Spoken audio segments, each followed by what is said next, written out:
Welcome all to Plutus IAS. In the previous video, I have talked about the Alfred-Wegener theory, where we have discussed in how there were certain section of the Alfred-Wegener which could not be proved fully. So here comes in the Harry Hess. He was a geologist, he was a Navy admiral who has tried to explain the missing links, the missing puzzles of the Alfred-Wegener, which he could not explain. And that through his theory, which is very popularly known as seafloor spreading. Harry has also tried to explain it through a very important evidences which Alfred Wegener could not explain. What was that?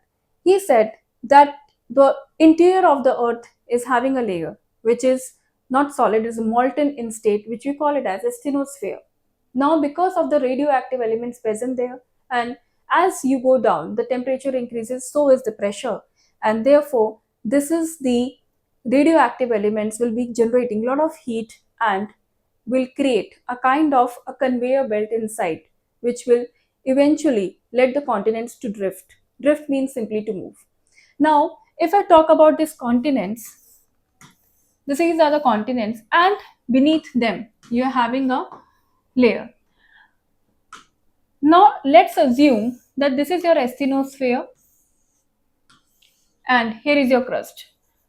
Now, the crust which is your the thinnest crust that you're having is a oceanic crust, which is approx 5 to 10 kilometer. This is your oceanic crust. And you have a continental crust also, which is thicker than the oceanic crust. It varies 30 kilometer. Now understand that the magma is coming out of this area, asthenosphere. So where it will go? It will rise above only, and similarly here also they are forming a conveyor belt. What do you mean by the conveyor belt? Look, as you go above, just like in convection currents in the climatology, you have to apply the same formula here. But the only thing is, there you have the vapors, here you have the radioactive elements, and the kind of the heat generated, the gases generated through the burning of the radioactive elements because of the temperature, which is very, very high beneath and in the interior of the earth. So, you need to understand the gases and the different material are rising up. Why? Because the temperature here is so much, is so high as compared to this level. So it will rise up, right? As it goes up, it also cools down adiabatically, right? That is the word we use in climatology, right? It cools down adiabatically in troposphere.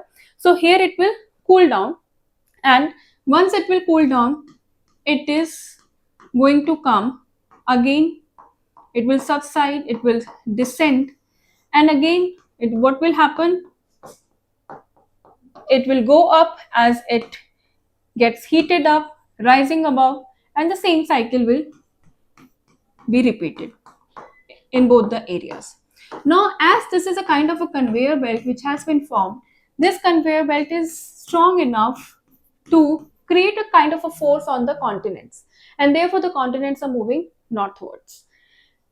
Now, talking about the seafloor spreading further, there is a vent because the oceanic crust is very thin. If you see the bed of the oceans, they are very, very thin. Since they are thin, they are more susceptible to the magma which is coming out through the vent. Since the magma will come out to the vent, there will be the formation of the mounts. Mount simply means the mountains, a kind of the magma which will come here. It will solidify later on. Once it will solidify, it will create the mounts. It will come from both the directions and it will create a mount.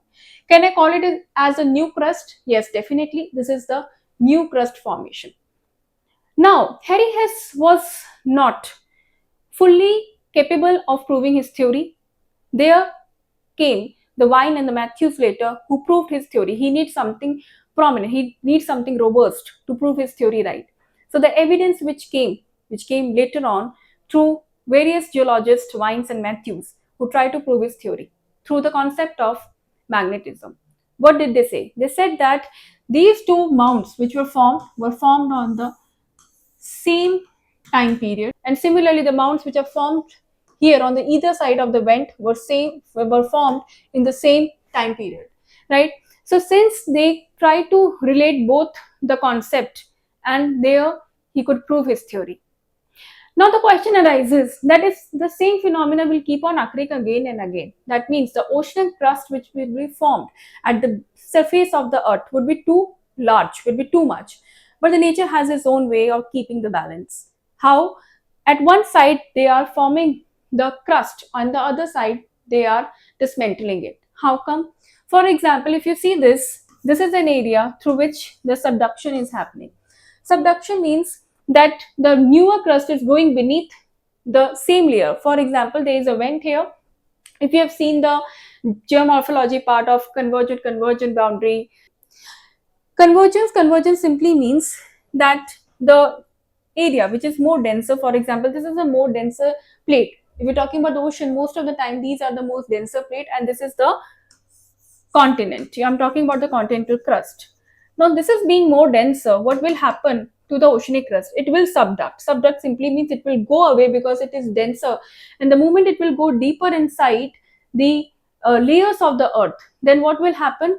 It will again meet the lower part, and it will mix up in the this layer of the earth, right? So at one hand it is dismantling, on the other hand it is creating a new crust. The areas, the Alaska range, the Andes, they are the prominent example that how they have been formed through the subduction format. All right. I hope you've understood both the theories very well. Try to understand this in detail by going through the Harry Hess and Alfred Wegener theory once through the NCRT, or maybe you can refer to any other good resource. We'll meet you in the next video with a more important topic of geography. Thank you so much.